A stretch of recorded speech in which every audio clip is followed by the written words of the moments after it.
6:15, I'm opening the open session meeting of the Air Planning Board for February 14th, 2023. First element we have to do is I need a motion to approve the agenda. So moved. Second. Discussion, anything here? The one thing I'd point out is Nasoya is not coming tonight, so we can scratch the Nasoya off of this. Any other changes? I don't know about the meeting minutes either. Did we get did either of those come in? I don't remember. I think I did one or two of these. Two. Both of them?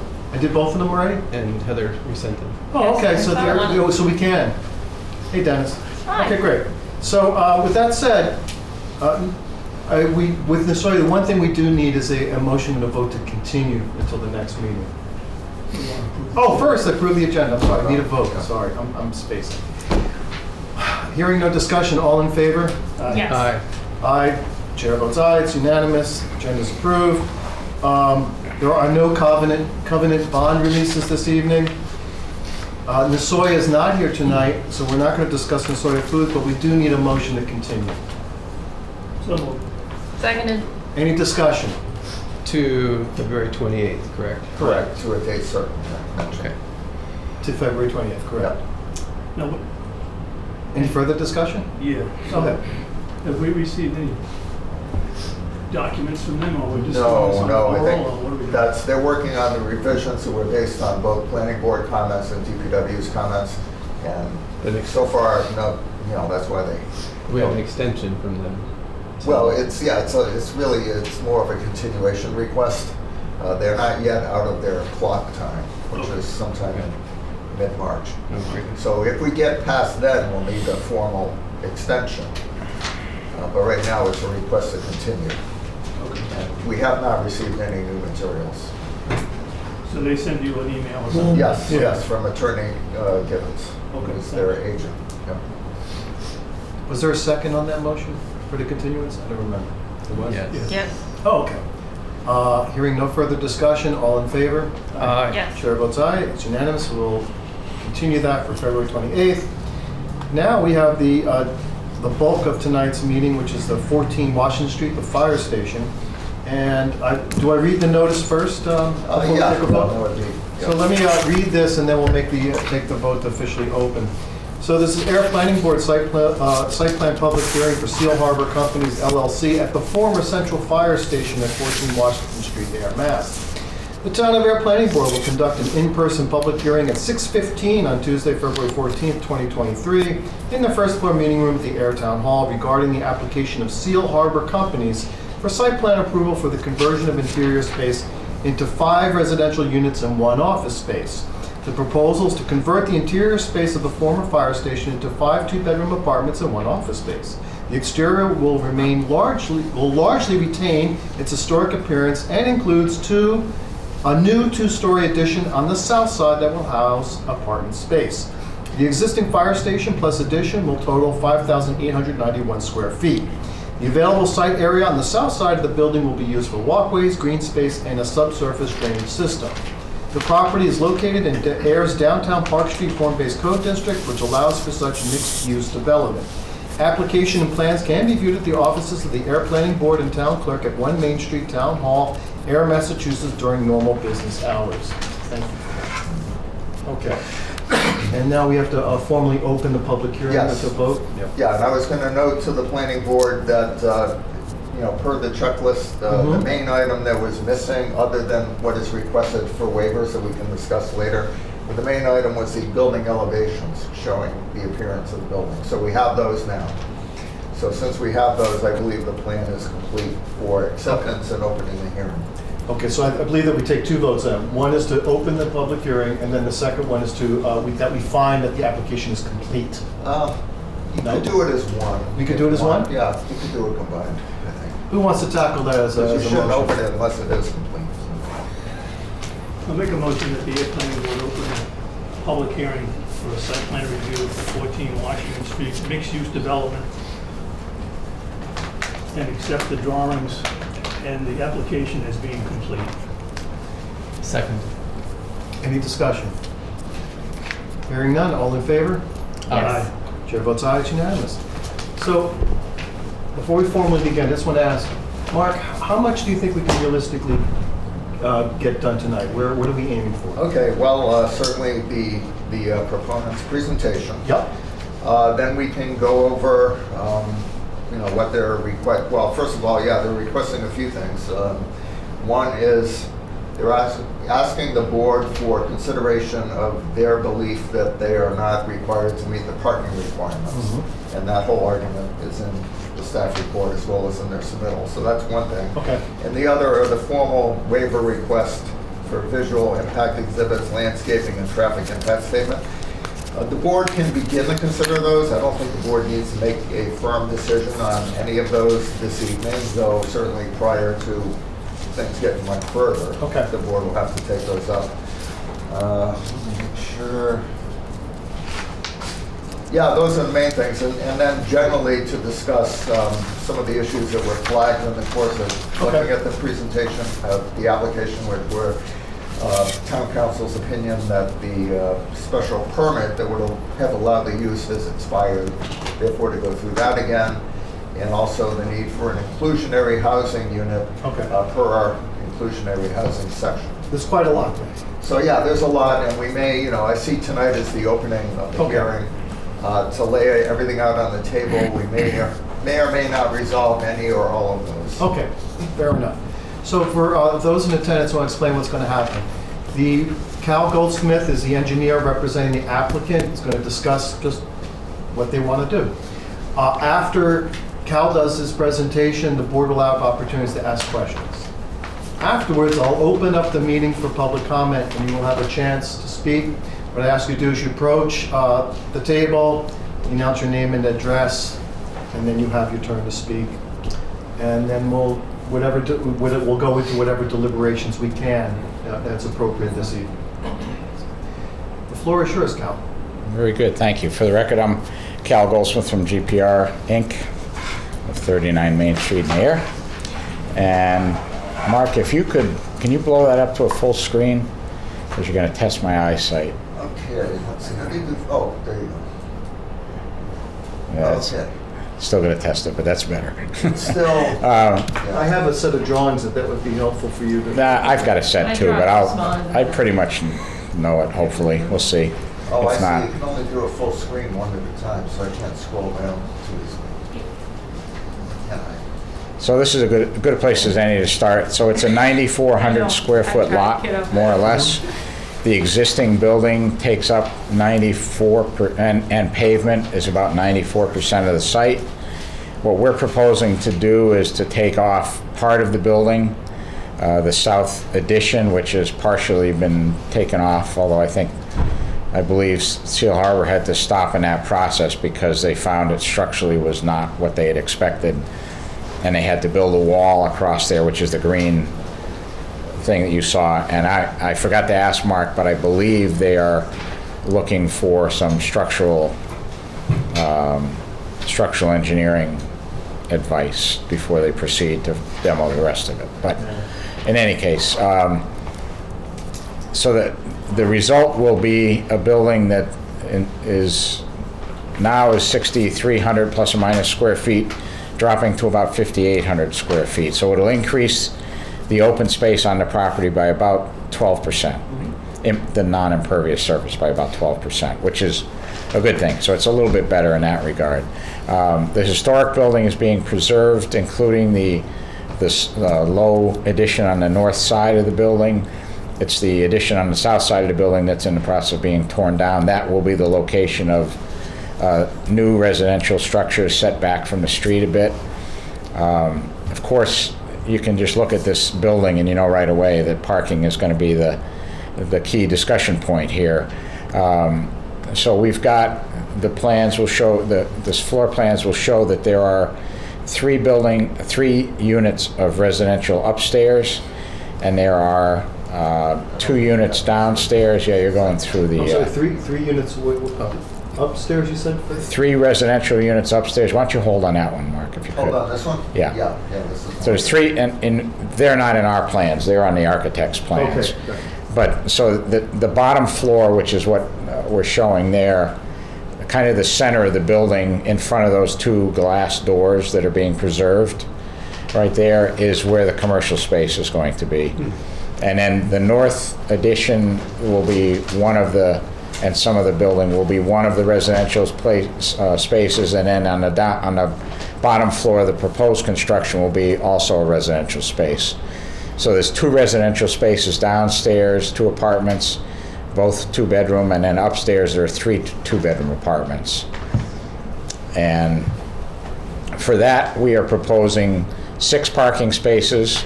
Basically, we've got parking spaces where we can, with leaving the front of the building adjacent to those windows open, because that's the real striking historic view of the building itself. And that was something that in our discussions with Al Manoyan, that he was very concerned about trying to preserve that, which we understand completely. It makes perfect sense. So that'll be a green space, which also double somewhat for snow storage if needed. But the parking spaces shown as brick there are either going to be pavers or they'll be stamped concrete. So there'll be some aesthetic to them. It won't be just, like a black pavement or if it's concrete, it'll be a stamped concrete, so it's got a pattern to it. Does the hydrant stay there, or is that going to be modified? The hydrant, which hydrant in particular we talking about? This one in the bump out in the Oh, building, yeah. That's got the brickwork? I think It shows the that is being retained, but I couldn't honestly tell you. And I'm very sorry, is there a basement or machine room in the subsurface, or no? I don't know of any. There might be a small basement down there for utilities, but I have not. I think there is actually, but I have not been down there, so I'm not familiar with that. But we're not using any of that space for anything other than that. So there'll be a reconstructed walkway at the southeast corner and stairway going into the building. And then at the north corner, we'll put a walkway in. That'll be the handicapped entrance if we do have a handicapped patron. We're not required to provide a handicapped space unless we have a tenant or an owner, or whatever Mark's going to do. I think it's tenant, I think it's rental, that would request handicapped parking. So what we're proposing is 1 parking space allotted for each unit plus 1 visitor space. And as long as we're talking about parking, let me just get into the discussion about that very briefly. Your bylaw says if a building predates the zoning bylaw, and this was built in '34, I think, and the zoning bylaw was circa 1975, so it clearly predates it, that the parking, and it says this in that section of parking, 9.1, I think, it says the whole parking requirements do not apply unless there's the new use is more parking intensive than the previous use. So our contention is that this fire station saw quite a bit of parking need during fires, during training nights, during whatever public events they had. On a day-to-day basis, it's probably about on par with what we're proposing, but on those extraordinary days, or I think they probably had a training day. Most fire departments have a training day once a week. I'm sure their parking requirements were considerably more than what we're talking about. So our contention is that the parking requirements are not applicable to this, but that's a finding that the board has to discuss and reach. Were you not to reach that, then there are a whole bunch of special permits that we would need to ask for to allow this parking, the way it's designed, to exist on the site. And that would be things like distance from the building. I think we've got to be 8 or 10 feet off the building, 8 feet, and we're about 5.5 or 6 feet for a couple of those spaces. Distance to sidelines for parking, not parking in front of the building, I think, is one of them. But so there's a bunch of special permits that would have to be granted in order for this configuration to work. We're in the downtown business district now, the form-based code district, and so basically the reason for that exemption was that there's a lot of buildings in the downtown area that could never meet the requirement for providing parking on site, or if they can meet it, it's in a limited capacity. And so they want to encourage the reuse of those buildings to more current uses. And that's basically what When we're, you say they, who are you referring to? town fathers, whoever drafted the bylaws Or mothers. and voted it. So it'd be you guys. Really? Good job. So, I mean, that's, although that section of the bylaw that I'm referencing was from a while ago, I think. I don't think that's a new section. George But Washington days. I don't know if it was that far, but it was a while. It was a little while. 75. Yeah. So, but in any case, so our hope is that the board can reach that finding. We've tried as much as possible to adhere to parking standards where we could, and again, trying to not put parking spaces right in the front of those doors, in the front of the building, which would obviously increase our parking count, but it's not something that I don't think anybody really wants to see in this building. Under your zoning, you would require 2 parking spaces for a 2-bedroom unit, which would be 10 plus 1 for a visitor space, and there would be no requirement for the commercial space for parking, because that does not have a parking requirement under your current zoning in this zone. So that's our discussion on that. So there's several things I'll point out while we're on this page. One of the questions was where, I think from Board of Health, is where's the dumpsters? So these are not dumpsters. There's at the top of the page, right where Mark's thing is, just to the left of the bike rack, there is an enclosure for trash enclosure there. And then there's one also, the triangular shape down at the bottom of the southern end of the building, right, just up to your right, Mark. There's a triangular enclosure. Nope, over. Right there. Oh, that. Oh, okay. Okay, yep. So the intent is that they're going to be standard roll-off types of containers that would be put out at the curb on trash day and then replaced in there. And those are 6-foot solid fencing, so they'll be enclosed, so they won't be visible to passersby. So that was one of the questions that was seen. Now we're showing you areas of landscaping. We're not showing the actual plantings in those landscaping areas.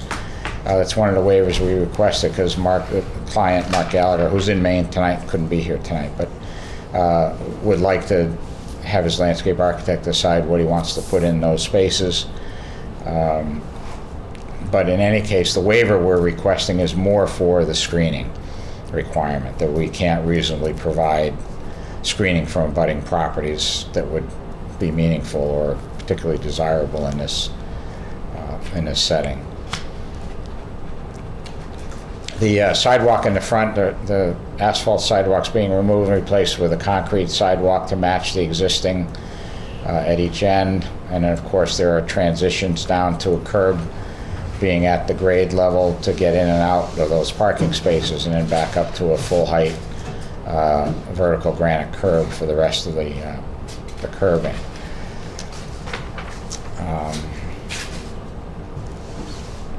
So Mark, can you kick us into the next page?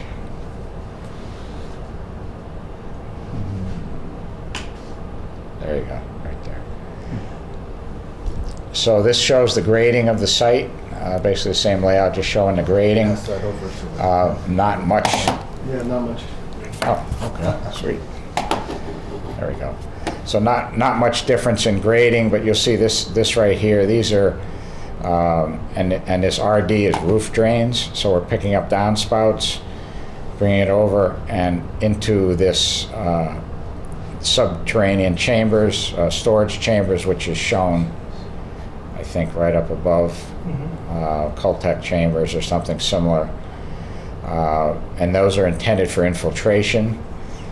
Right now, this entire side of the building roof just drains off into this area and down into this parking lot. So this parking lot is seeing a significant amount of the drainage from this building right now. So we're cutting that off, putting it into these subsurface drains where we're able to do it.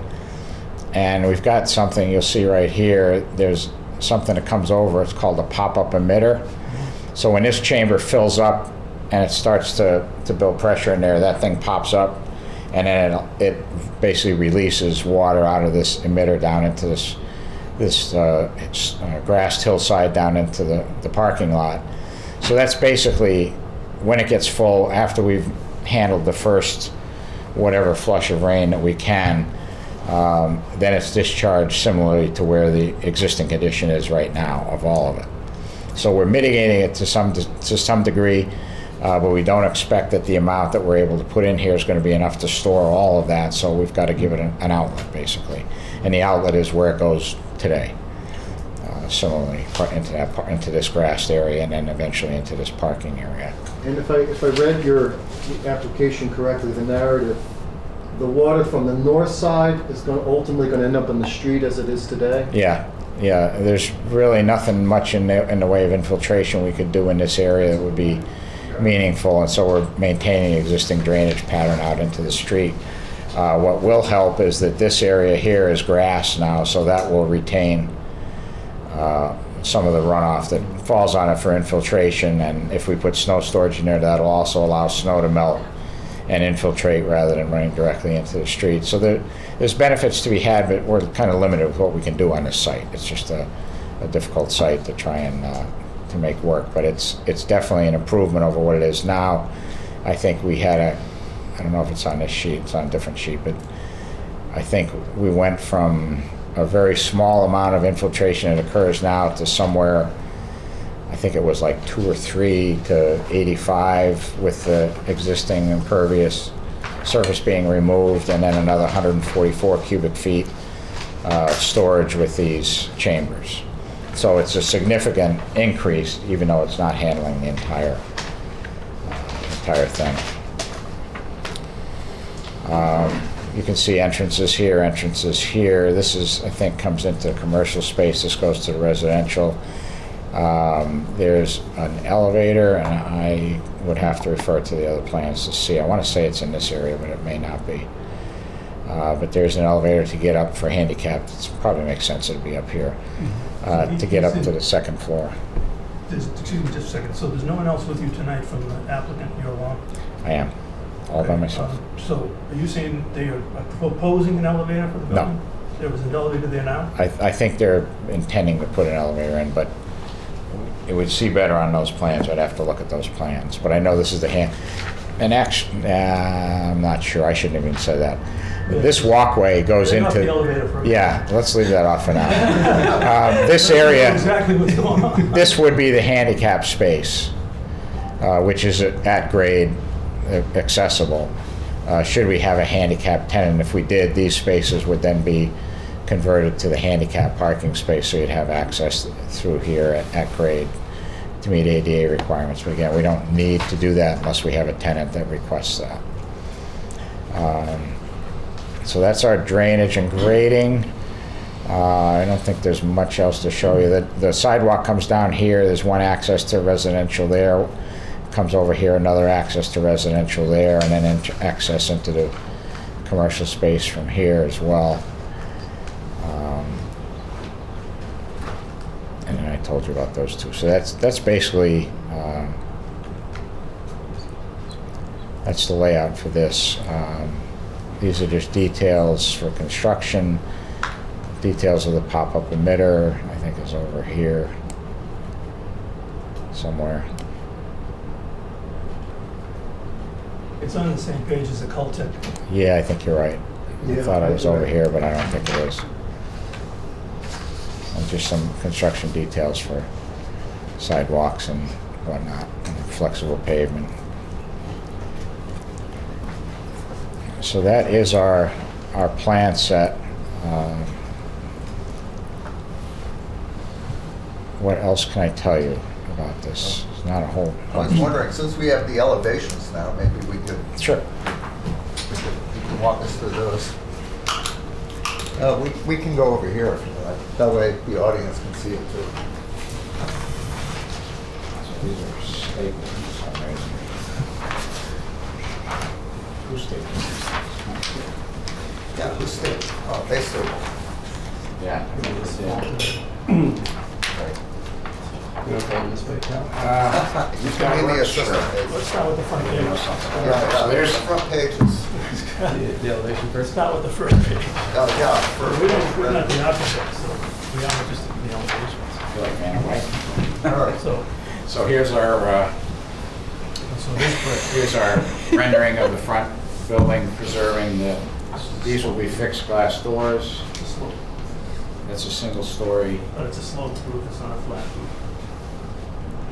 I just did it 5 minutes ago, 10 minutes ago. So that single story is still abutting right against And this has got 18 brick. Washington Street, That's right? not any different than what it is today. So isn't that against the law? I mean, for zoning? Downtown, no. No, it's- Zero. Because because this is the third time this has been gone over, and the first time they had to take that No, out. sir, We gotta wait. we're going to postpone public comment. That's ridiculous. That's like right, the Sorry. window's right on my lawn. Yeah. So this will be brick? No, that's- This is the existing building. exist- This is the new piece This is the new. right here. So This you- is brick too, right here. Well, I think she's proposing it to match this. Okay, so, okay, that's what we're gonna get at. And she may very well be proposing Take that steel a off. flat roof rather than the slope roof on that. Interesting. Okay. All right. So there's one entrance here, and then if you go sideways behind this building is the other entrance back in here. We showed you, but that's basically what Yeah, can you see? the intent is to be. So it's highlighting this, bringing this out, and keeping both of But those. you're doing the best you can to show us this, it's not really down your alley. It's on my house, yeah. So, I'll answer what questions I can. yeah. So what is that you pointed to right now? So this is one, That's the this is going to That's be the one. addition. Yeah. Yeah, this is going to be addition. There's one unit downstairs and one unit upstairs. That's in here and also in, I think, part of this building. We'll look at the floor plans in a second. So this, you think she's talking about proposing to, she meaning the architect, is proposing to use a different set of materials to finish this from the brick? Yes, to highlight the brick and let two additions. Okay.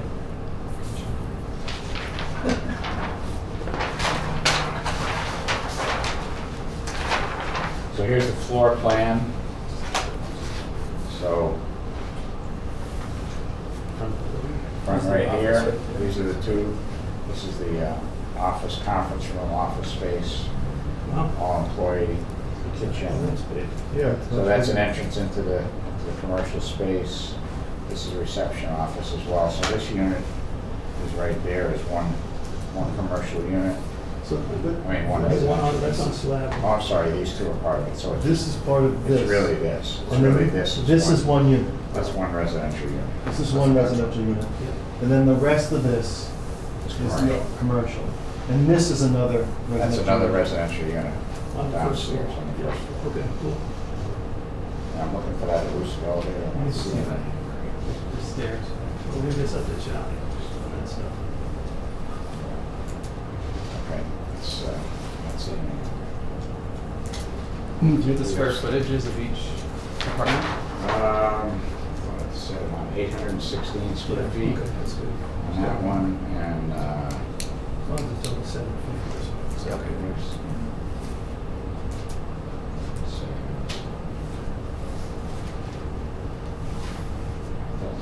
They're pretty compact. Yeah.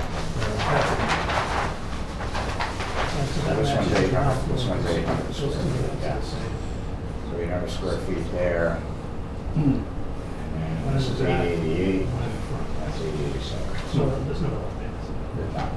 No. Say a deal on that. Thank you, I appreciate it. So that's so the upstairs is all residential.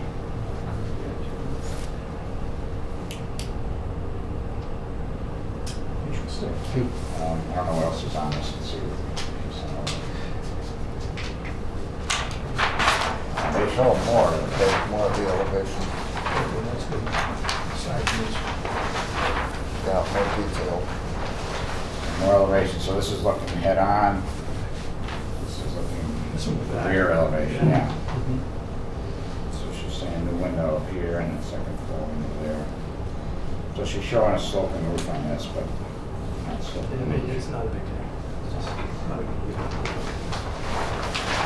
So what you see from the other part on the south, this is. So this is what you see, yeah, right, from the south side looking up from Calvin's parking lot, and then this is It's the an north. right side, this is the north That's, side. that's the home.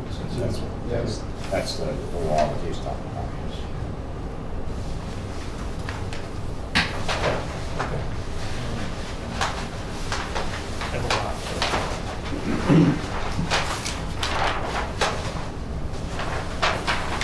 That the last sheet?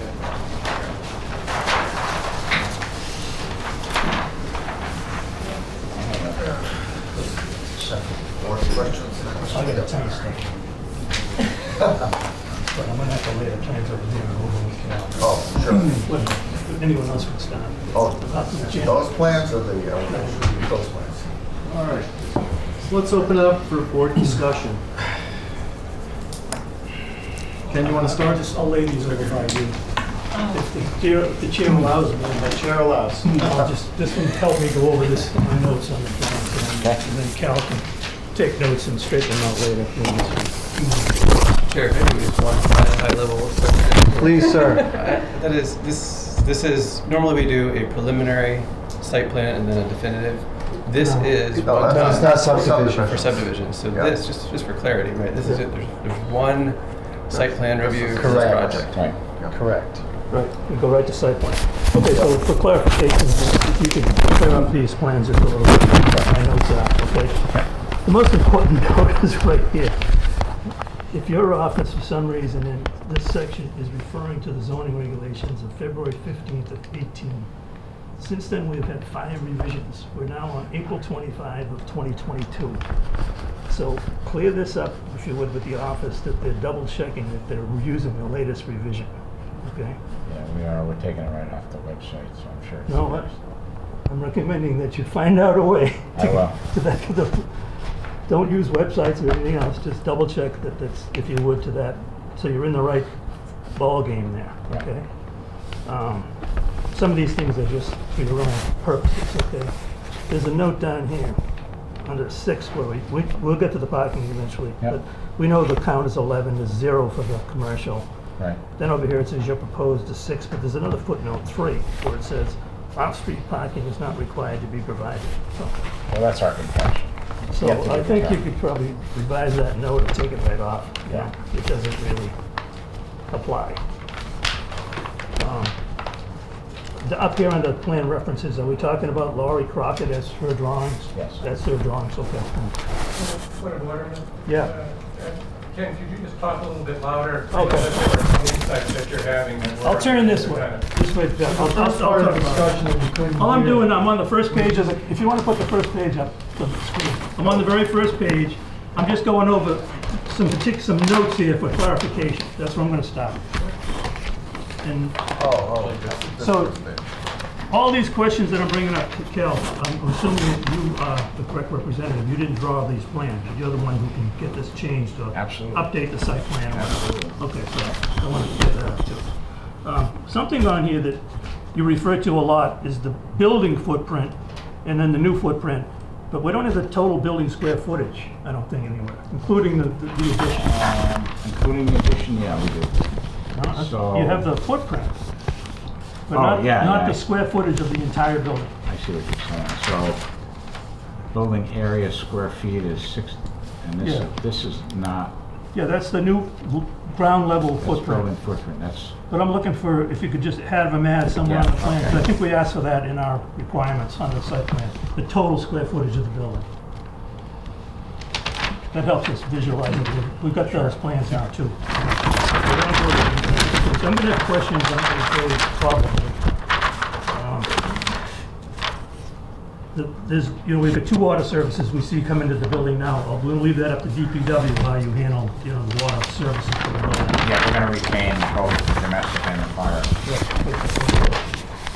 We're gonna And need existing. fire protection. Actually, all the services we're gonna retain. Okay, on the demo plan, there's a note here regarding the gutters on facing the gentleman's house, the gutters on the north side, that are beat up. And you say here that those gutters are gonna be removed, and they're gonna be replaced, and so forth and so on. And it says typical around the perimeter of the building. Could you make sure that note falls on the plan that shows more detail about the building itself? I've got it written down somewhere else, which would be on C5, add it to C5, where we're looking at stormwater on C5. Here, we're just looking at the demo, so I just want to carry the note through to the other page so we see it.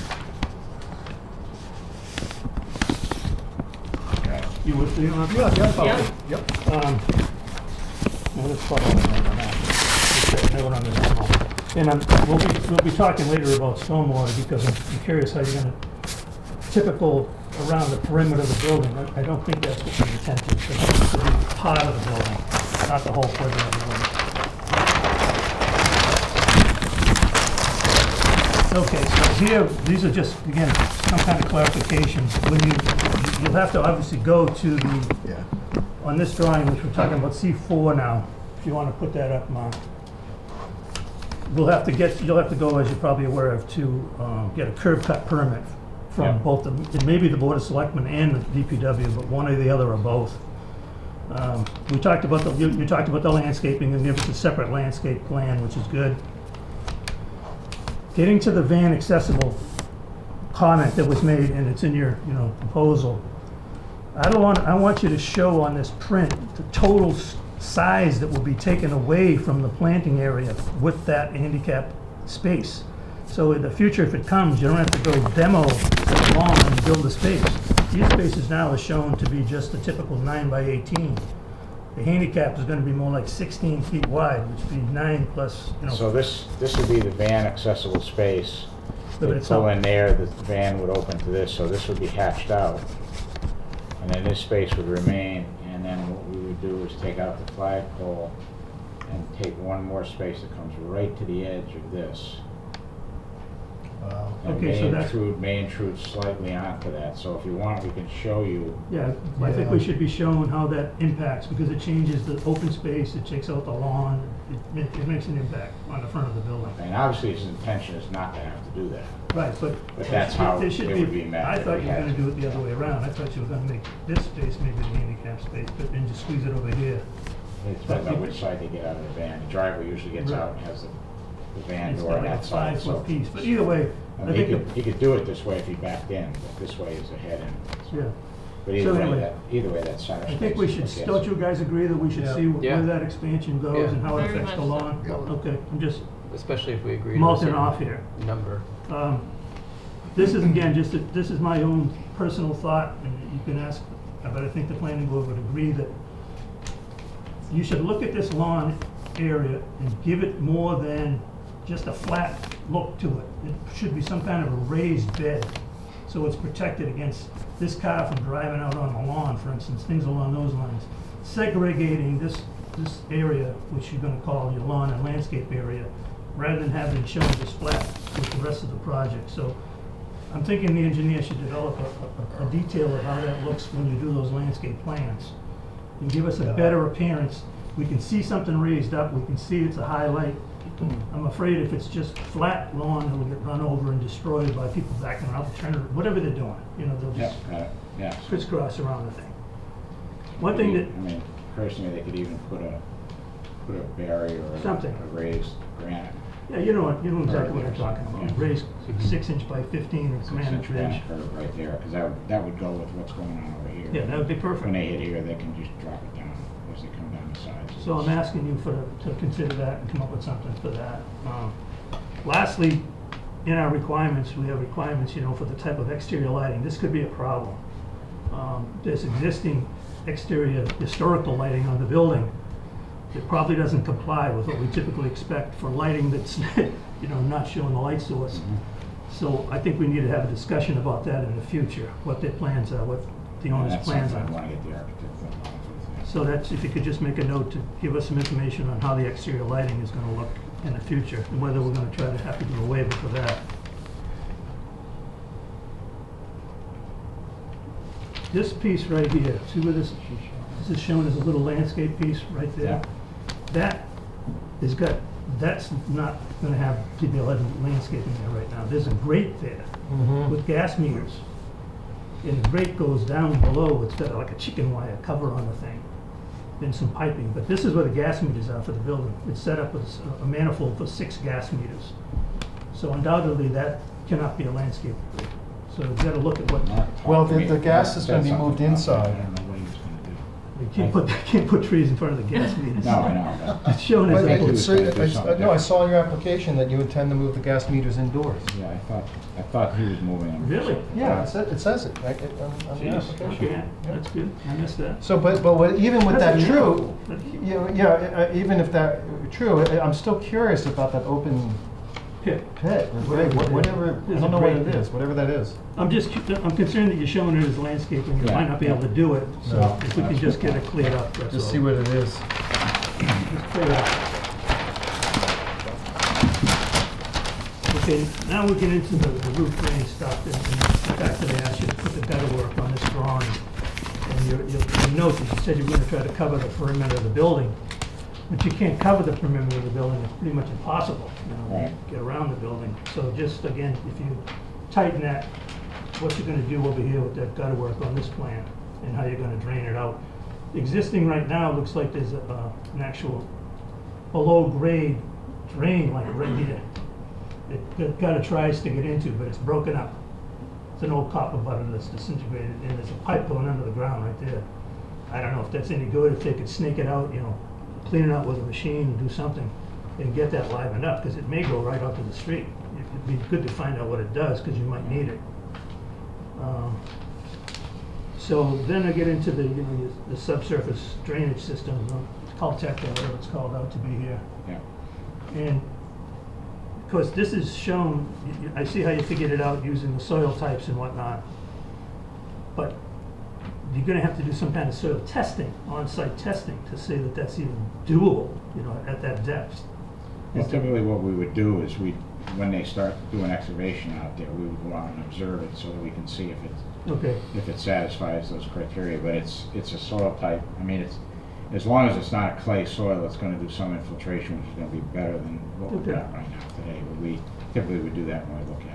well, if you could just, again, give us a report on that before, in the final drawings, what your intent is, how you're gonna figure it out. You're gonna do some excavation, just like you currently explained it, to determine what the subsurface is there, because I have no idea what's under the ground there. And then the roof drain system that's shown, it looks like you're showing it below grade, underground. Good luck with that.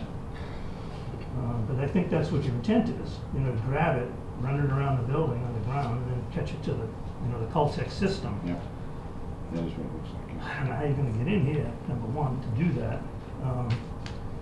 So I guess that's just something for you guys to clarify, how you execute that with neighbors, with the authority of the neighbors, or whatever you have to do. I guess we'd all have a concern that the job is so close to the neighbors that the neighbors would have to be on board Yeah. to work with them. Okay, I wish Calvin Moore was here for this one, but you can get to him for me. The hill, the slope here that you refer to as Yeah. the lawn slope, whatever, which is kind of a beat-up slope. Yeah, it is.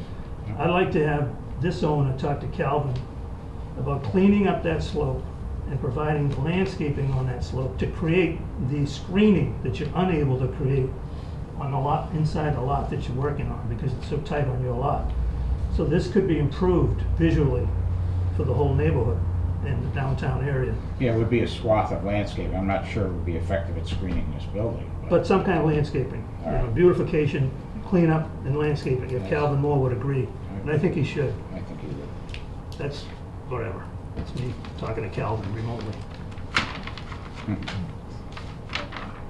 Ken, can you point out on the site plan? Raise it where- up a bit Down more. south, That Oh. strip of land that's open right beyond, south of the building. Oh, south. yeah, right Oh, there. this right here, Yeah, oh, yeah, this. that's- Yeah, yeah. That's- Between the Screening. paving of the other lot Yep. and their lot line, Okay. there's a piece there that can Yep.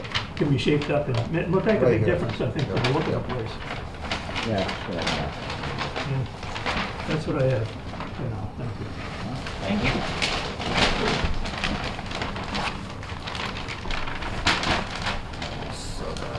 So one more comment I'd like to make if I could. I asked Mark Gallagher about the inclusionary zoning and he actually said the reason I went with 5 is because I knew one of them would have to be affordable and we're trying to do a good thing for the community. So he is on board with that. He knows that Oh, there's going to be one affordable unit. So, okay. Good. Yeah, he's a good guy. Well, that takes that issue off the table. Good, that's resolved. Great. Yep, and as we know, because we're in the Boston-Cambridge metropolitan area, things are more expensive than even affordable units. Yeah, exactly. Right. That's good for me for the time being. Yeah, you caught it, well, yeah, that was. No, that's the thing. good comments, Ken. Other people- Anyone else have comments? I'll have a few, or a couple. How deep do you want to get into parking tonight, or should we defer? So we get the measurements maybe? Well, Or- no, well, I think the biggest issue with the parking is whether, okay, I'll read the section of the bylaw that is applicable, section 911. We're good with all this stuff. Huh? We're good with this. Well, Yeah. You know, about whether, okay, about Let me just changing get to my- a greater use No, of go ahead, parking you go. plans. All right. I mean, all right, I'll just start at 30,000 feet. I'm pleased that this building is being renovated Right. and will be brought back into the community for housing, a much needed asset for the downtown. So I couldn't be more delighted that it's in front of us. I think that at the end of the day, six, seven parking spots. We're going to find a solution to that. So I don't think that I don't think there's a requirement at all or I think we can waive the requirement certainly away from 11. So in the discussion about parking, my position is not to come across as antagonistic and trying to push it up. I think we're going to get to an agreement Okay. on 6-ish spots. So the and my solution would be as we have in our bylaw is to propose a parking management plan. We already did one for this property, but now we have a new plan in front of us. So I think that the applicant could make a parking management plan, won't prescribe what the solution is, but that says each of these units only needs one parking spot, and this is why. This is the economic or the case of why the tenants are only going to need one spot, and come back to us. And your biggest thing, and I forgot to mention this, is the rail access. I mean, that's what's going to draw people in here. And I think when we first talked with Alan about this, and Alicia, we were talking about, correct me if I'm wrong, but Yeah. we were talking about, was that Alan behind the That is Alan. No, I didn't know that. About the fact that because the access to the rail, Perfect. we're going to have less demand, and Yep. people would understand that if they take this rental, that they've only got one So parking I think- space available. I think you've got reason to give us a good parking management plan, Okay. and I don't see a reason that will fail. And so I'm going to skip the whole 1934 background. Whatever gets us there is good. On the trash, is there 2 bins? Is there room for in each of those locations? Is it sufficient for So recycling? on the south side, I think it's servicing 2. I want to say on the north side, it's servicing 3 because there's more room up there Okay. And the commercial space. The commercial and a trash. commercial space. Right. So as long as they can, there's I mean, there's room to expand that enclosure that we've shown, and it sounds like we may have to do that, and the bike rack may get shrunk down or moved to the side or something. I mean, I'd Yeah. still like to have a bike rack there if we can. Yep. And maybe that space that Ken was talking about that's not landscapable becomes the bike rack space, and then we can expand the enclosure for the trash on that north side. yeah. I think it'd be good to have places to separate the garbage, so that there's an option for recycling at this property. A question more for Mark. This is just my lack of knowledge, or the board. What is the requirement for stormwater for a site plan? Is it just to do better than prior, or is there a requirement Well, to take care of all of your water? You're supposed to meet the mass stormwater standards, which are pretty specific. But in the case of a building like this, I think it's, if you can't, because there's so much impervious surface to begin with, I think you have to show an improvement. I can discuss that with Dan in more detail, Okay. but that's my understanding, yeah. Well, and the stormwater management standards require us to do a pre and a post calculation. So in a pre-construction or pre-improvement, how much stormwater runoff are you getting? And then in the post, how much are you getting? And that's what our numbers on the plan That's show. right, yeah, the Very post simple. cannot exceed the pre.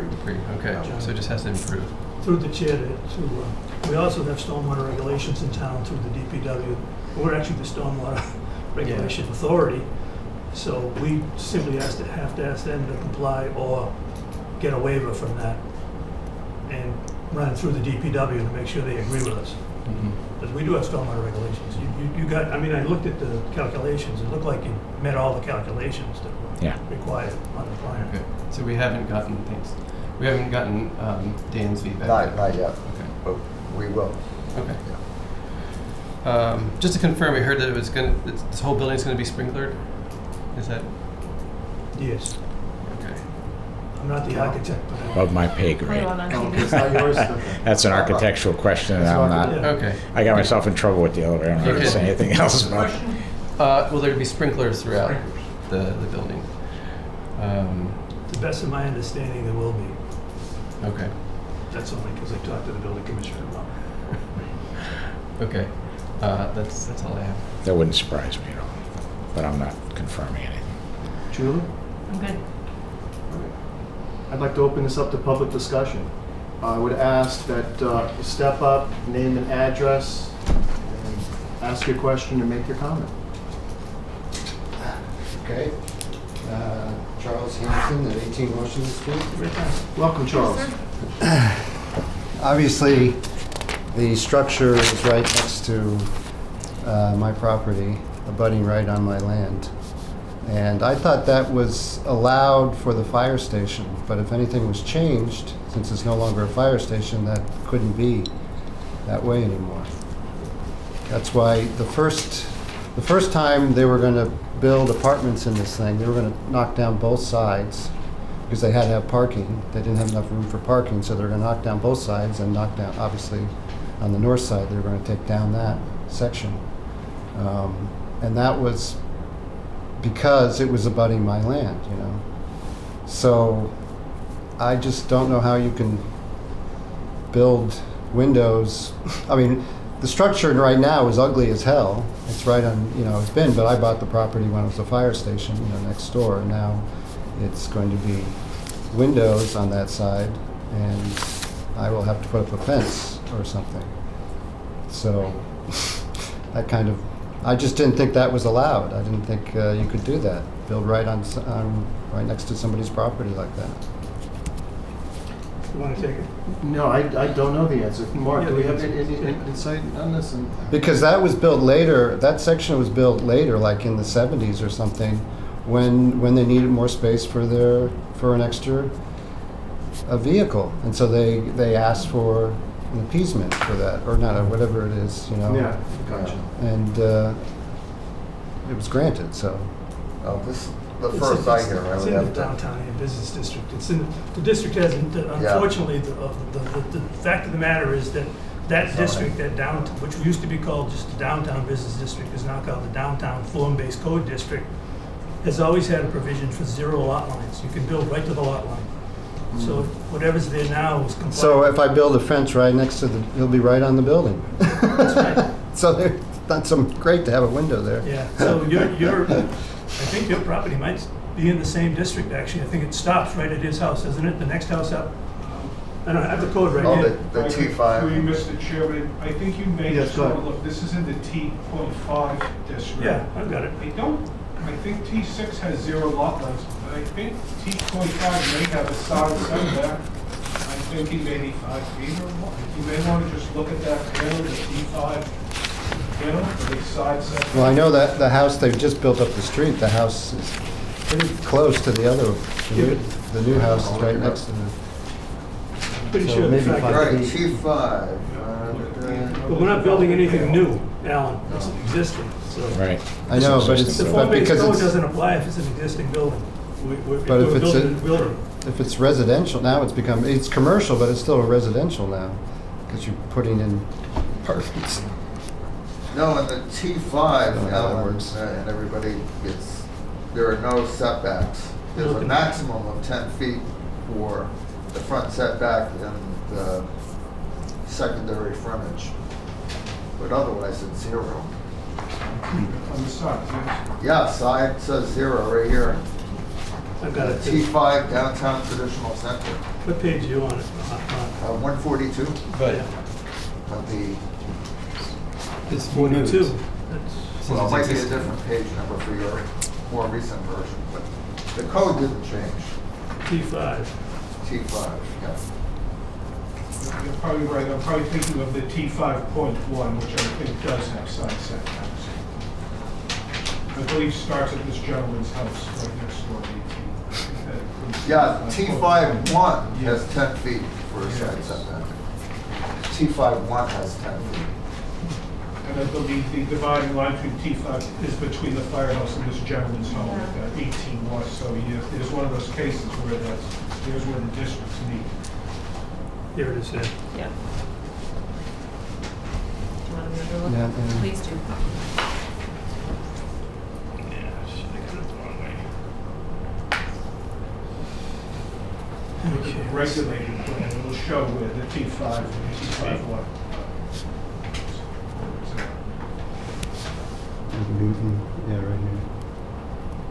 All right, so the fire station is that building right there, and this is your building right here. No, it's right here. Oh, I'm sorry. So Yeah, actually, I I'm- wasn't wrong. You're right, that's your building. Actually, I'm in the. You're in the T. T5. Hmm.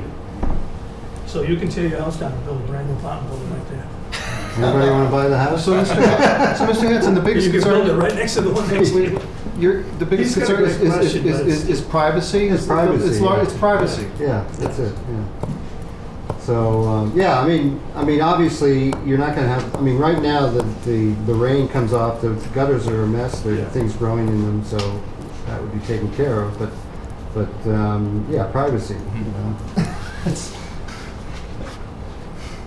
What about the, well, we're not doing the architectural side in our site plan review, but it's obvious that the appearance of the side of the building is not just the gutter, but the rest of the side of the building. Yeah, I mean, right now, it's disgusting, the whole building's It's pretty disgusting. rough. Yeah. So that's gonna be And up to Mark. I have plants over there that kind of, they don't grow very fast.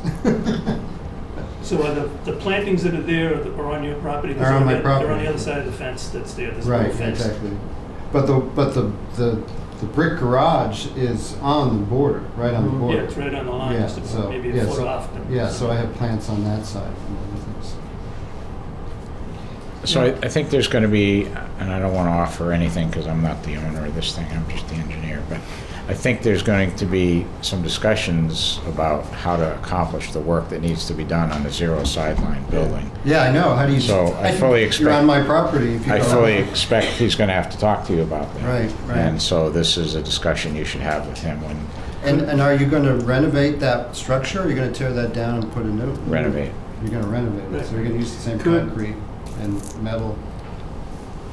I think I understand. it might be a misunderstanding of what you said before, that they were gonna take that garage down. To the best of my knowledge, I'm also on the Affordable Housing Committee, and I was involved with when they were gonna put the 6 apartments in there, which were gonna all be affordable. And there was never an intent to take that side down. That side was gonna stay. It was only the south side that was going down. Right, right. So- But I'm talking about years ago, you know, because this is the third time, I think this is the third time they tried to renovate it. Okay. And the first, because they were gonna put like 8 apartments in, they were trying to they were gonna cut down, tear down both sides, Okay. so they could have parking, because they had to have two cars per apartment.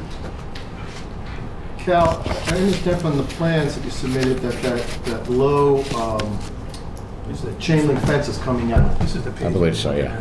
So in the Could part downtown of the tradition, horse trading, so the side setback. because you have to have some discussions with the abutters I mean, about that having makes access sense, to do but work. it's like- It makes sense. Could that Every include place but where you perhaps? are. Yeah, Fence exactly. from Well, Mr. Because Hanson? That's what I was just saying to him is Mark Did is you going to hear have. that, Mr. Hanson? What? This is important. Yeah, that's what we were just talking about, I is just that, asked if part of the horse trading and negotiation with the butters in order to get the access for the work that needs to be done, could that possibly include a fence to meet your privacy concerns? Absolutely. I mean, I think he's going to have to talk to you in order to accomplish the work on the building. He's going to have to do, and I think what you're asking for is very reasonable, and I think he's a reasonable guy, but I can't tell you he'll do anything because it's up to him. But I'm sure he's going to be willing to have that conversation with you. And I will alert him to the I fact think that you're the concerned Moore about family it. knows that the house that I'm in, because I think somebody from that family renovated that house years ago. Oh, They put that could very well be. garage- Well, this that crazy is not garage Calvin on it. doing this now. This is Seal It's Harbor. a new owner. Oh, Different from guy. Seal- oh, It's a okay. new It's not owner, Calvin. yes. It's His name was brought Mark up because of the Gallagher parking lot. from Seal Oh, I Harbor. thought he was, okay, No, Calvin's no longer involved. okay. But I will certainly make him aware of your concerns so that it's not comes as a surprise to him when you go to talk to him. Okay, that sounds good. That's think about the that best sounds I can fair. offer Okay. at this point. And Cal, I don't know if Mr. Hanson will be at subsequent meetings, but if you can keep us posted about any kind of discussions with with Mr. Gallagher about what the possibilities are, we'd appreciate that. Sure, I'm not sure how much I'll be in the loop on that. Oh, I see, okay. It may be between, I'm sorry, what's Because- your last name? Hanson, But we're here in H-A-N-S-O-N. 2 weeks. H-A-N-S-O. Keep discussing this. Yeah, okay, good. Yeah. Because I think, a desirable outcome would be to meet Mr. Hanson's privacy concerns. Sure. And Mark Gallagher will be at the next meeting. by the Oh, way. he will? Yeah, he will. When is the next meeting? The 28th. Yeah, Okay. 2 weeks from today. Okay, well, I'll be here. Okay. Going Excellent. anywhere. Thank you. Okay. Thank you, Mr. All right, Hanson. thank you.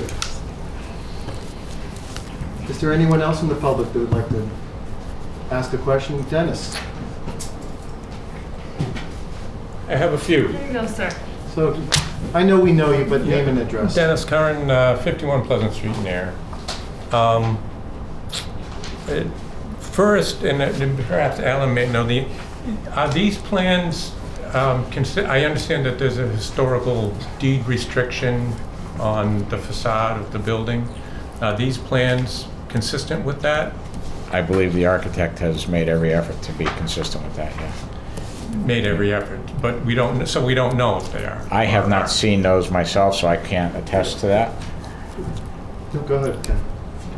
My thought on that is that it gets to be a little confusing tonight because we're only authorized to work on the site plan and what happens on the ground. Okay. This next step will be when they take it to the, get permits to do the work on the building and then go to the the building commissioner and turn in their architectural plans. And that, to me, seems like the step that would ensure that they do comply with that restriction for the historical. So the best of our knowledge now, yes, it does, because we're really not involved with it, we just see the sketch there. But our job is to make sure that the site works correctly at this planning board. And then the building commissioner takes it from there. He takes care of the structural, he takes care of the architectural, he takes care of all the code issues and whatnot that'll go with the building. And he's aware of that. And the architect may very well attend one of these meetings if But we, they could do that for clarification. sure. Just to help to help the public, you know. And there'll be some complex juggling of maintaining the historical integrity of the building as much as possible while also being conforming to current regulations, for example, the lights. And that'll be the conversation we're going to have. Those I was are- hoping somebody from the historical commission would be here tonight. But you know what? I'd like to acknowledge Alan has a comment. Yeah, through you, Mr. Chairman, yes, I think, but also the Historic Commission will, I think, require a presentation for them. This is in the National Register district in the downtown, and they were very involved, in us crafting that historic preservation restriction in the deed. So it's going to be, I think, important for the applicant to also you can visit this historic. This will be very important if you win them over. If Yes, they that's it. would say yes, Yes. that that'll be. And I think everything I see, Laura, you guys are, No. going in the right direction. Was it in, But the I didn't Historic remember. Commission's Tonight? authority that should review this. I'm going to give you this. Go ahead. That's a copy of the historical information that you're asking about. It's in our package. And I believe the Historic Commission Up on the is required to website. sign off on that deed restriction as well. It Okay. can go before them as a regulating body. So it's conceivable that the things could be fine with you folks, but then the Historic Commission may find concerns which would require them to change the plans or... Well, I'm not sure how much they have to change them. They just have to maintain the language in that document. which is basically preserve what, Yeah, yeah, yeah. is there. And Alan, did you have that conversation with Mark Gallagher? He's aware of that historic preservation? I'm sure he must be. I remember, a few months ago, we had an informal conception. Right, I remember yes. Laurie, the architect, Yes. was here, and I think we did I check. thought you did, yeah. Meeting. Yeah, so I have every expectation that she's sensitive to that, but like you said, if you want a presentation from her at some point, I'm sure we could do that. Dennis, you had other questions? Obviously the parking is of significant concern as it is throughout the downtown area. It would seem that this is in fact a substantial change in use. And I read through the rationale that a fire station and 5 two-bedroom apartments have, that 5 two-bedroom apartments do not have increased parking. I would tend to disagree with that. We do too. I guess you gotta write down what you need to write down, but it just, on its face, it would seem that parking is clearly of significant concern. And going from a required 11 spaces with an allowance, remember that the commercial space doesn't require any, so you're gonna have to a little over 50% of that. I mean, that's quite a drop. And I live in the downtown area, and inevitably, when too many apartments are put on too small a lot with too limited parking, on the sidewalk, on the front lawn, it turns into something which is not particularly enhancing to living downtown. So, I don't know how you manage around that or work with, I'm not exactly sure what the solution from your end would be to that, but it just seems to me that to go from an 11 required to 6 required is a substantial drop. Well, one of the things we were talking about in a parking management plan would be a requirement that a tenant moving in there understands that they only get 1 parking space. So that's a possibility, but again, I'm kind of out of my realm now. That's really But what a tenant the owner needs to talk about that. I am sure every tenant understands that when they're having a Saturday night guest, they're not supposed to park on the sidewalk. I mean, and tenants change. That is, the nature of this, the nature of my concern, that is, the tenants aren't here. The relationship is between the citizens and the public officials of the town of Ayer and the owner of the building. That's the relationship. I don't expect that the police department or the building inspector are going to really look forward to chasing tenants around, arguing about where they shouldn't or shouldn't be parking their cars. And this is under good weather conditions. Tack on a snowstorm or two, it goes from bad to worse. So, clearly parking, I think, has to be right at the top. And whether deeded parking is acquired from some of the abutters, that might be a solution. But to put our trust in the tenants that they will abide by, you can't have an overnight guest, or whatever, or only one of you can have a car, seems like a bit of a stretch to me. I think that's it. So I think that's it from me for now. All right. Thank you, Dennis. Thank you. Is there anyone else who'd like to speak?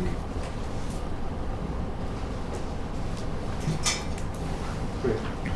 So, Jonathan, yes, Alicia, please. I was gonna reach out to Mark later on, but you can just, with the deed restricted unit, the affordable unit, there is a process that we go through with DHCD, so when he's ready, he can sit down in my office and we'll put that together. Sure. Okay. Because I'm assuming he's done before in Oh, yeah. other places. Yeah, he's very experienced. Yeah, so it's no big deal, but it's Okay. just get in touch and we'll put it together. Right. Very Thank good. you. Yep. So Mark, where do we go next? Do we give Cal a sense of where we are with the waiver request as the next step, or? Boy, Do you want to go back to, do you want to go back to the discussion of parking since it's been opened up now by the public? Yeah. Let's start with the parking. Move it over? We can talk Yeah, about- certainly to open the thoughts are- discussion about it. Yeah, it's, I don't know if the board is ready to act on anything, but let's discuss. Yeah, so let's talk about the parking. Ken, do you have something to say? Right, so I think, Cal, what you're going to find out is that the entire narrative that talks about the whole reason for not, needing the extra parking spaces is just going to land on deaf ears. That was just off the wall. I'm not sure if you're aware of the fact that we got a letter from the fire department, and the guy from Tim Johnston. I've not Tim seen it. Johnston wrote a letter, it's in the packet that we posted. Nope, nobody gave us that, so I Yeah, so haven't he seen worked there that. since 1982. He said there was never more than 4 people parking in front of the building. Anyone else had to show up, they had to go somewhere else. They didn't never allow more than 4 people to park on the So job. they had extra parking, they just didn't No, want they to park parked there. across the street, they parked wherever they went to, So the use was, they had all these people, but they just didn't let them park in the parking lot. They didn't have more than 4 parking spaces. That's basically what he said. So. Well, it so I would doesn't- argue it it's doesn't intensity of matter. use that we're I don't talking think it about. Go matters. ahead. What the point is, that I'm going to try to make it up, to be up to the board to make, I think we just want to throw out the whole concept of how you got to the parking requirement and get right to the waivers and modifications and see if we agree as a board, step by step. You concisely laid out the ones that we have to look at. I've looked at them as well. And just apply for the special permit where it's required and apply for the modifications or under 10 point, what is it, 9.110? Yeah, Yeah, and do that, just take it through the steps. I would agree. And just, we'll just do it step by step. And include in it, Nathan's request, if you would, for park management plan. But then we can each look at each step, one by one, and say we agree with that or we don't agree with it. That's my recommendation to the chair. To just walk, One moment, Dennis. Yes, Nathan? just for clarity, to walk through each of these 3 waivers briefly. That's what you want to do. Not now. No, I think. No, I'm I saying think- he has to go back to the drawing Oh, board yeah, yeah. and come in with documents to But to get a sense of where the board is on these 3 waivers. Although, first we're doing the parking, then we'll go to the 3 waivers. If I understand Ken correctly, what his issue is, let's forget the justification for there were 11. Just take it as is and go through a special permit process. I think that the sensitivity around parking is such that we should dot the i's, cross the t's, and do it. okay. Just for clarification to the public, I guess if people don't know, we have this section 9.1.10 bonifications and waivers in the parking section. Well, we as a board can modify or waive certain requirements and require a special permit for other requirements.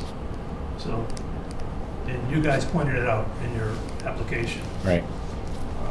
That's just my idea. I don't know what everyone else thinks Now, about it. there's, if I may. Please, sir. There are several, one is, do you want to go through, I'm just questioning for Ken, go through or ask the applicant to go through all these little special permits, for the 8 feet and the, all that? Or would the planning board entertain waivers from those under 9.110?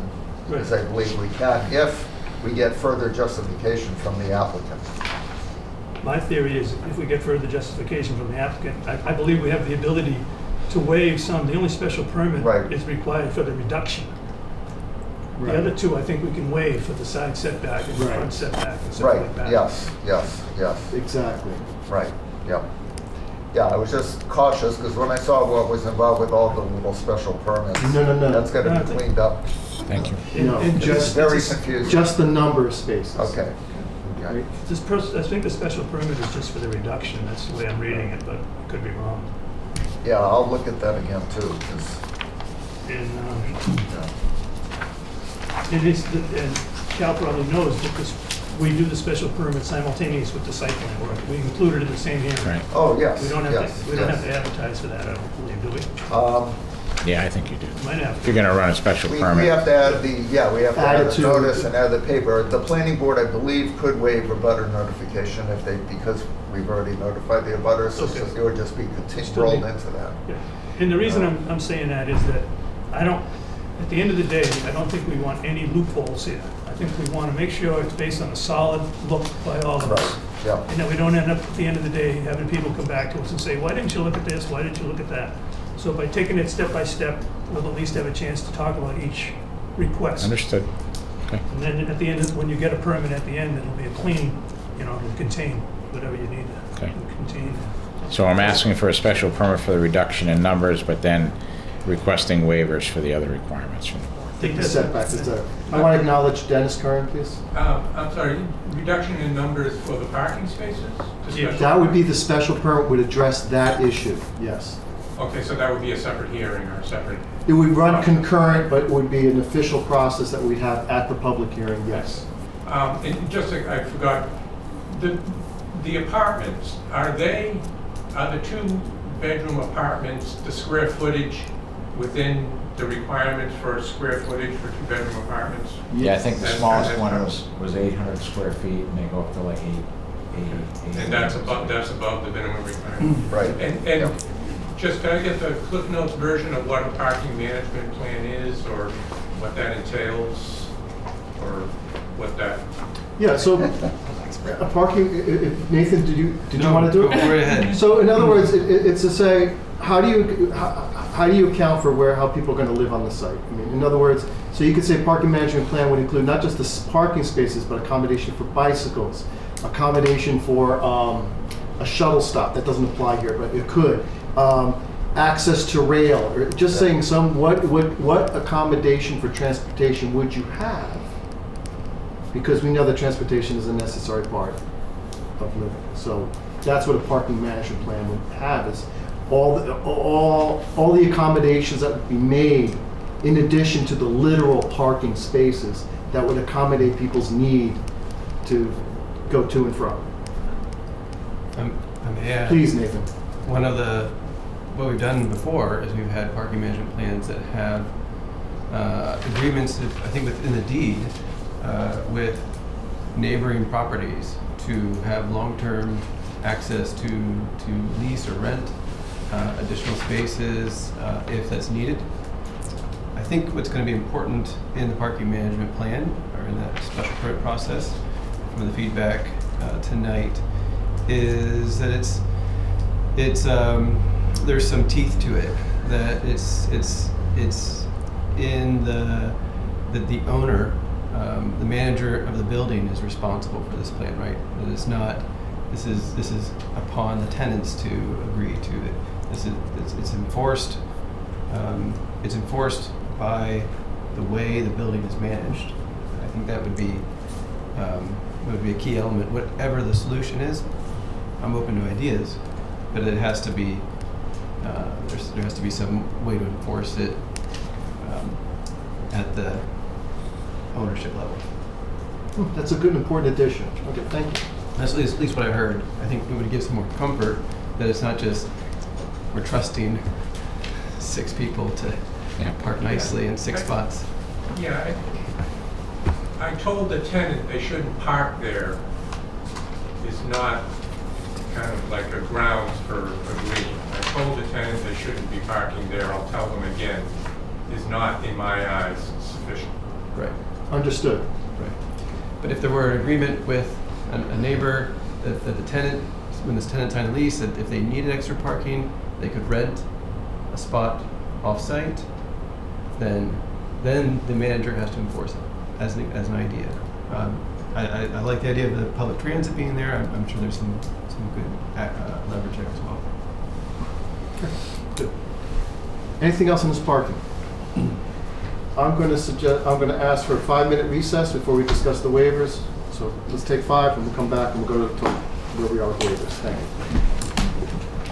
I'm knocking the gavel. No session. 3 hours Zoom. So what we're going to do in recognition of the time and respect for everyone's time is that we understand that the parking discussion will continue, of course, until through at least the next meeting. But we want to give the applicant a sense of where we are with the waivers. We're not going to resolve or come to a decision or a finding on these 3 waivers tonight, but I think in fairness to the applicant to give them a sense of what we think. So the first waiver request was for the visual impact exhibits. Cal, you go first, talk about what, your position, and then we'll go. So our thought was that what's been provided there would be enough to give you, the board, a sense of what the building looks like. The building is there and it's existing, so you get a pretty good sense of what it's going to look like anyways, and we were hoping that you guys could live with just what's been provided here, the architecturals, without having to do a full color rendering of each side of the building. It just seemed like that was kind of a lot to ask. But Okay. And then, but the town planner made a recommendation, so Mark, could you articulate your position, your thoughts on this? I thought, He was asking for the elevation. Now that we have the elevations, are we cool? I think, I agree with Cal, but I think, the elevations plus whatever material the architect may get us to discuss some of the fine little sections that we were talking about later might be sufficient, but I think a waiver of section 4B3 is okay, given that we had that. And that's, for what, just as an equal among equals, I'm fine with that too. That's where I'm going, the direction I think. Particularly you're that right. the building commissioner holds the enforcement. And we can look at the building for ourselves. We can walk around the corner. yeah, and that's see the it. beauty of it, yeah. Yeah, that's, we We're can here. see it. Okay, how about the landscaping plan? I see that he's, I see what Cal is saying, that, this has more to do with providing the buffers and the screening that weren't possible, because this is, such a constrained site. Still, I'd like to see a little more, like we had discussions about that south lawn area and the front showing a little bit more elevation, so I'm a little wary about waiving this totally right now. I'd like to maybe fine tune an approach to the landscaping. But So my 2 cents on that, just again, this is equal among equals, everyone get a turn. I don't see a need for a full landscaping plan because there is no landscape there. It's a building. It's very close to the lot lines. However, the 2 sides, we had discussions about Mr. Hansen's Yep. boundary. We had discussions about something with Calvin Moore's boundary, about perhaps adjusting that to make it look better. And then there's even some discussions we just had about what if they have the ADA compliant space and how that would affect that. Right. So even if we were to waive that, I would like in lieu some kind of documentation of how you resolve the issues with the boundaries and the possible change to the format of that front landscape portion if that ADA compliant parking space is necessary because you have that tank. Yeah. So that's where I'm going. I don't know how the other board members feel about it, so I'll shut up and let them speak. Well, so that just brings me to wonder, what is the point of waiving it? If there's very little landscaping area there and all of those places we consider high importance to the project,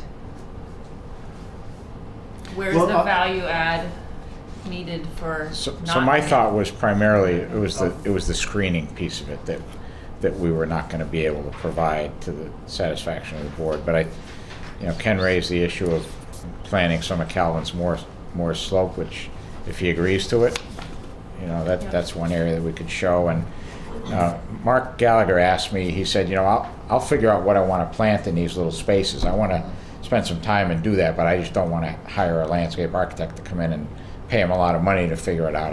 I'd like to do it when we do the building, so. I'd like to answer Julie's question. Sure. So because I think your question is, what's the difference? And if I'm asking this, Yes. the difference is that the landscape plan would come up now, done by a professional landscaper, when what we really need is something that's more fluid, depending on the conversations that Mr. Gallagher has with Mr. Hansen and the conversation he has with Mr. Moore. And those are fluid situations that would be hard to put into a plan at this moment. So the things that we want most, we wouldn't be able to get in a landscape plan anyway. That's my issue. But we wouldn't leave the process of the actual site plan at the end with fluid vagary. We would end at the end with a solid understanding Yes. and Oh, agreement yeah. Because- as far as what those landscape items look like. How they're going to treat those boundaries. So exactly. it's about the landscape architect not pre-planning now, and it's about at least being on the same table here, that Right.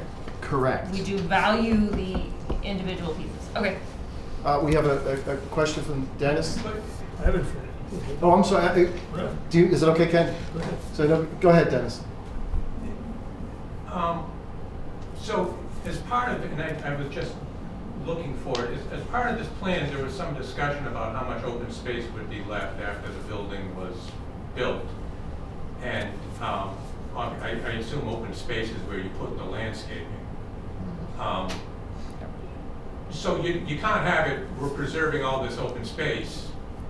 You can't have it both ways. You can't be kind of proud of being able to preserve some level of open space while simultaneously not feeling like the landscaping is an important part.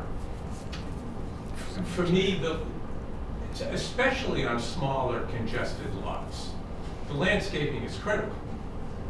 That it be done well and as finely. It's not going to be done large, obviously, but it needs to be done well. To the extent that the open space, because if we don't look at it like that, then why not just pave over the whole thing and be done with it? That's clearly not what we want to do. So what I would say is that, I guess to Julie's point, to the extent that a landscape architect can add value to, exactly how wide the plantings are and what kind of plantings go there and what level of screening they provide, et cetera, that is all to the good, in terms of its visual impact, in terms of its environmental friendliness. And if he needs to hire a landscape architect to do that, then he needs to, and I don't know that necessarily a landscape architect would be needed to do that, but if that is kind of how the board proceeds with these matters, then I think that's what he needs to do.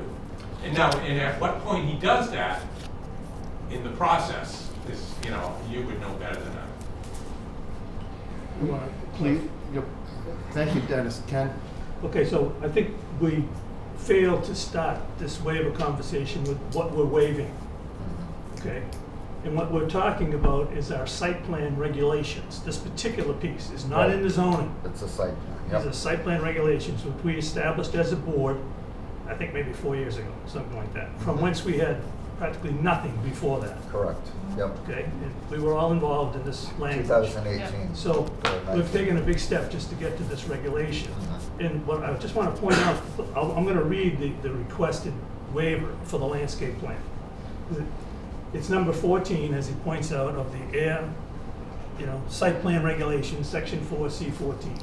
And the language is this: a landscape plan, a description of on-site open space that meets the requirements of section 9.16 and 9.2 of the Ayer zoning bylaw. And that's where the problem is. The part that's in the bylaw is much bigger in its requirement Right. for much larger sites. Yes, And that's where the discussion comes in about the buffer. It talks extensively, I'm reading it, I've got the other one right here. So It goes back to the buffer. the waiver is, insofar as we're talking about, is waiving some of the requirements of 9.16 and 9.2 of the zoning bylaws. But I think we pretty much will get a landscape plan for this particular site. So if I'm trying to Yes. clarify the request is asking to get away from number 14, the landscape Right. plan description in accordance with these two sections of the bylaw, and fall back to a landscape plan on the site. So I'm in agreement with the waiver, because I think the requirements of 9.16 and 9.2 apply to big parking lots where Right. we have, islands Yes. and parking lots Right. and Yeah. all kinds of different circumstances that evolve. And I think as long as we condition our waiver with the requirement to have a landscape plan specific to this site yes, from a professional Right. landscape designer, we've got it done. So that's Right. my recommendation anyway. yep. And maybe even for the applicant to identify specifically those, what is not applicable in the bylaw that the regs Yeah. refer back to. Well, I think they're Because trying you to said- avoid that, because it would be a lot to do that. I know, so it's more like pick what is applicable, not what Yeah. is not applicable. And we have already a pretty good idea of the open space. It's pretty minimum, Right, yeah. and there's only a few. So my suggestion would be just develop a separate plan and a larger scale of that section that's gonna be landscaped. And just put a planting list next to Yeah. it, and I Call that the I'd like to see a landscape sheet. detail that, you know, Yes. the loom is 6 inches of loom or 8 inches of Right. loom, something like that, some detail on what it's gonna be.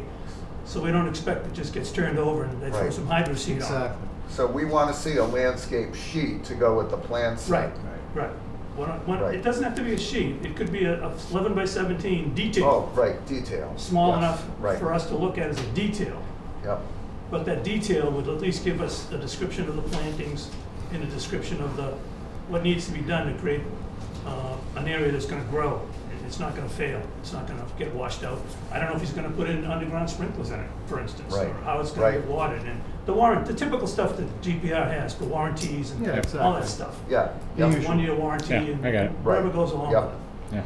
Yeah. Nathan and Julie, any comments on the landscape part? I'll just to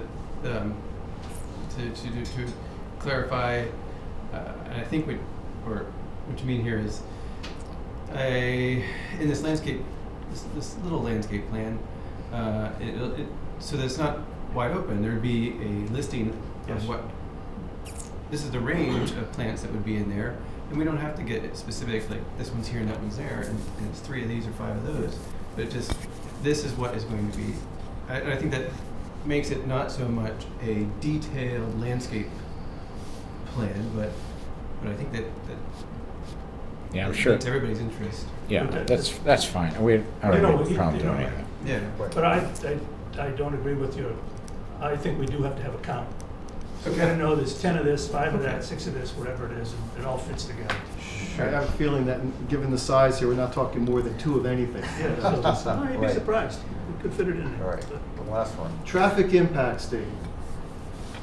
Okay, my feeling as a planner is this is totally reasonable to waive, and maybe even waive completely this evening, because, you know, this is intended for bigger site plans with, you know, lots of traffic like Nasoya or All Town and that sort of thing. That when you have, you know, just 5 bedrooms, parking is a concern, not traffic generation. That's my I feeling think we'd too. all, yeah. Nathan, you're nodding your head. Yes. Julie's Right. nodding her head. Ken's nodding her head. Do we want to do a We fine? could today? the board could vote affirmatively on waiver request number 3. So can I have a motion? I Oh, mean, sir. I don't see what. I mean, I would just bundle them all together, but if you want No, to, let's do number 3 and we'll get Yeah. to the other 2 next. is Yeah. when do we get feedback from police on? There's a lot of backing in and out onto. Their main comment was not to block the sidewalk.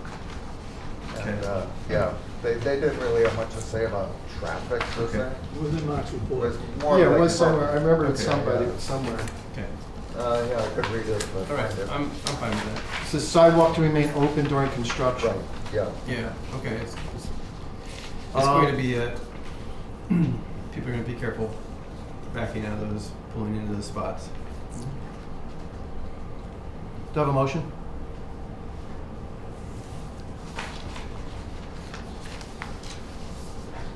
I'll make a motion that the Air Planning Board waiver request number 3 of the Air Site Plan Regulations, Section 4E2, Traffic Impact Statement, in accordance with the discussion that was held tonight's meeting, which basically, we don't think we need to produce a traffic impact Right, statement. yeah. Or the applicant doesn't have to produce one, excuse me. So, my motion is to waive request, agree to waive applicant's request number 3 of the air site plan regulations. Number Second. 4, E2. Excellent. I have a motion and a second. Any further discussion? Any discussion? Hearing none. All those in favor? Aye. Yes. Chair votes aye, it's unanimous. You've waived number Thank you. 3. So, Waivers. the other 2. Do we? Do we need a lighting waiver, or do we need to put that in place in case there is a historic requirement to keep lights? I think we'll reserve that to subsequent meetings. Yeah. Certainly, We may- they don't need a photometric plan, but No. we want to talk about We lighting. do want to talk about That's in Yeah. compliance with the historical requirements. Okay. But I think, But will we need to waive lighting requirements? We don't know yet. Okay. yeah, Don't know. Okay. I think just continue to the next. Yeah, do I need a continue the motion to hearing. that? Yeah, oh, I yeah. need a motion to continue the Yeah. hearing to the next meeting. So moved. Do I have a second? Second. Any discussion? Hearing none, all those in favor of continuing? Yes. Aye. Chair votes aye. We have a unanimous vote to continue to the next meeting. Thank Thank you, Thank you Cal. very much. So I will not be at the next meeting. I'll have somebody else here. Okay. I'm gonna be in Sun Valley, unfortunately, skiing, so. Mark Gallagher might be here then? I expect Mark will be here, yeah. Okay.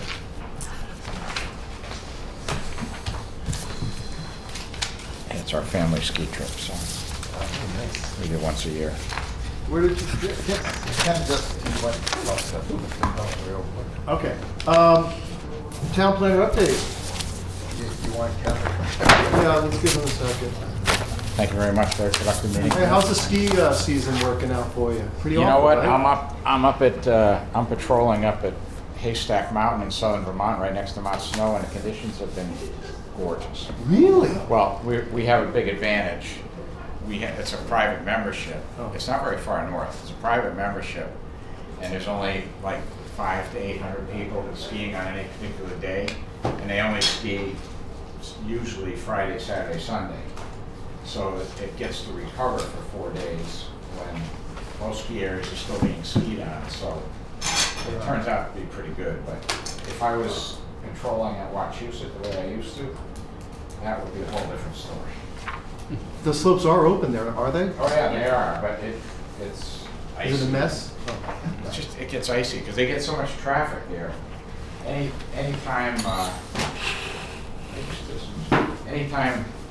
the groomer hits it, like they used to groom at 4 in the afternoon, we'd have to hold all the kids back, and the groomers would do their thing between 4 and 5 o'clock. And within 20 minutes, that nice fresh corduroy was gone, and it was just icy. And it would be very difficult to negotiate most of the time. Ruin everything. I don't know if I stole somebody's plan. Oh, yeah, Is that Ken's? Be Well, careful. they- We might end up with an 11 by 17.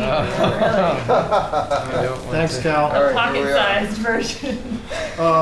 So now that Ken's here, let's, Yeah, town planner update. so I do want us, good night, I do want us to leave at a reasonable hour, so let's do, so what I suggest is, I want the town planner update, and if we're ready to vote on the minutes, let's do that quickly.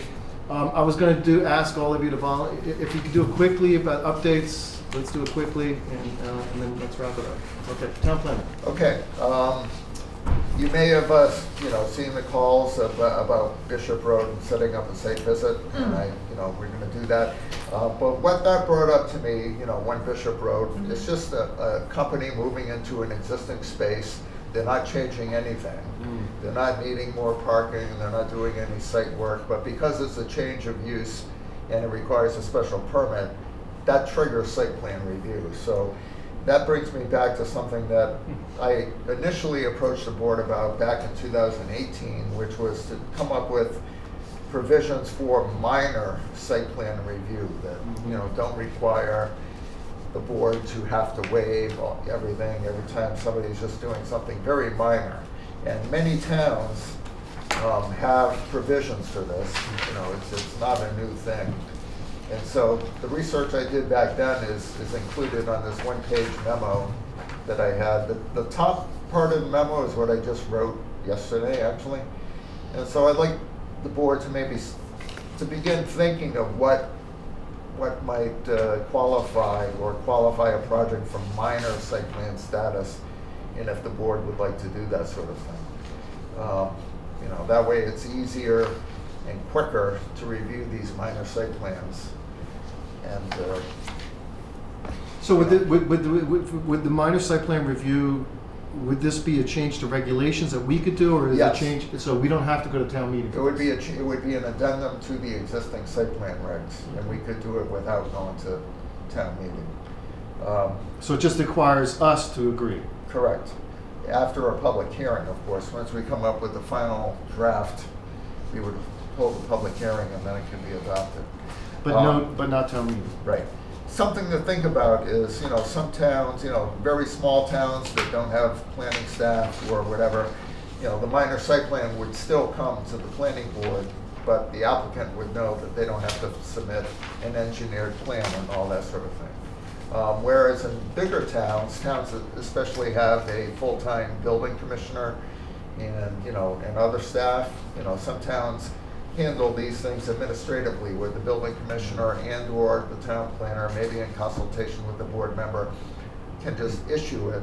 You know, you go down the checklist as long as they meet everything, and there's, you know, as long as they meet the criteria, like no expansion of parking, no increased stormwater runoff, whatever the criteria are, if you go down the checklist and they've met that, they don't have to come for a public hearing. That's the idea. So it lightens the load for the planning board, makes it easier for the applicants. Saves money. Right. So it's just something to think about, and we could pick this up again at the next discussion after we deal with the cases next week. Okay, but this sounds You know, entirely this is reasonable to something me. I could draft fairly quickly. Do you need help from anyone on the board in the drafting of this? Maybe, you know, let's think it over. Okay. Tonight is just to bring that issue back to the board. And if the board would like to go in that direction, then yes, then maybe I will. You may want to have another set of eyes. Yes, exactly. All right. The second thing is the Montechusett Regional Planning Commission has another round of what's called District Local Technical Assistance Grants, or DLTA. And what prompted me to think about this, I just put the cover page there, is when we were talking about planning board goals for the next year, one of them was to assess infrastructure needs in terms of future growth. Mm-hmm. And that's exactly one of the things that, you know, they have as one of their categories of assistance. And so that's something that, you know, I could draft maybe with the assistance of one or two people to, you know, if I was going to do this, I would certainly need Dan's help at DPW to. And possibly in a board member? Yes, yes. So what does it take? It takes drafting?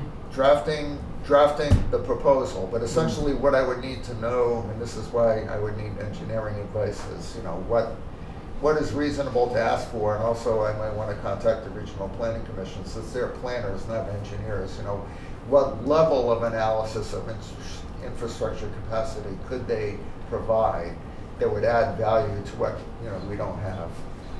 But this might be a first step in addressing the future planning needs for the town in terms of infrastructure. So, you know, I think my first thing is to bring it to the regional planners over there and ask them, you know, what sort of detail can you provide?